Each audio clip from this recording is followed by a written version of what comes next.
Yeah, you do that. I thought it was right. a donkey. All right, so ahead, hold your horses. Easy, Wilbur. How a group that helps kids with special needs has a need of its own, a stable. And we have that story next. It is the only one of its kind in New York City, and it's looking for a new home. The New York Therapeutic Riding Center has been helping hundreds of children and adults with disabilities become more independent by working with horses. Dari Alexander's here now with their unique New York City story. Dari. Oh, this is such a lovely one. Well, when you think of horses in Manhattan, you probably think of carriage horses in Central Park, and you are right. But when those horses, those carriage horses, are not toting around tourists around the park, they're teaching kids to rely on their instincts. Axel Hallgren is contemplating saddling up. The 7-year-old has autism and comes to the New York Therapeutic Riding Center every Tuesday to hopefully make a connection.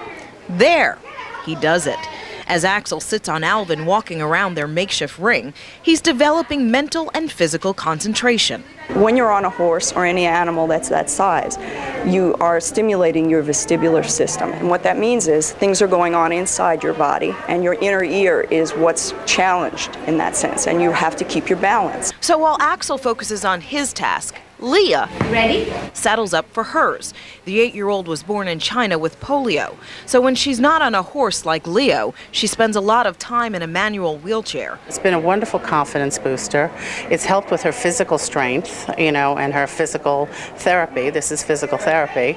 And it's just made her so much more open to communication with other people. All of the patients who ride here were referred by major hospitals and rehabilitation facilities throughout the city.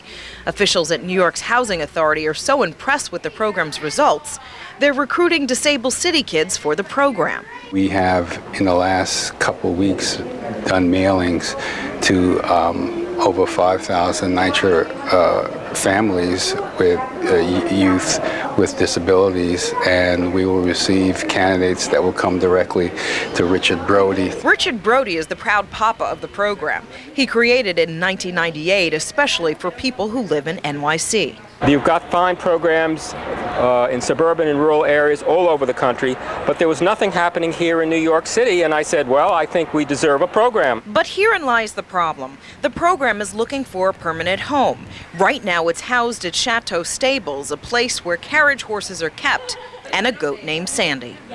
Sandy is the mascot, and she is so adorable. Okay, the program is looking for a permanent home, as I said. They're looking for about 20 to 30,000 square feet in New York City, but it could be in another borough. They also need about a dozen horses or so. And of course, money. Everybody needs money. Right. If you'd like to help, go to our website, myfoxny.com. And there really is a science to this. It's not about just making the kids feel good. There's a science to sitting on a horse and helping kids physically and mentally develop. It's a wonderful program. Certainly someone's going to help. And the only thing that exists in the 5 boroughs.